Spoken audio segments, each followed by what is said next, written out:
तुमच्या मते ही गप्प राहणारी बायको दोषी आणि ही मुलगी निर्दोषी.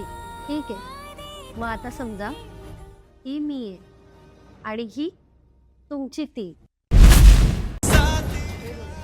म्हणजे तुमचं मन दोन्हीकडे चालते, एक माझ्याकडे आणि तिच्याकडे. अगं म्हणजे या वर्तुळात माझं घर आहे, माझी मुलं, माझे आई बाबा, माझी इज्जत, माझी ओळख, हे सगळं. आणि तुम्हाला माहिती आहे, हे वर्तुळ तुटू नये म्हणून मी गप्प आहे. तसं नाही आहे ग काहीच. म्हणूनच तुम्हाला माझ्या शांततेची भीती वाटत नाही. तुम्ही तर त्याचा फायदा घेता. खरंच माफ कर ग. ही ही ही माझी सर्वात मोठी चूक आहे, सर्वात मोठी चूक आहे खरंच.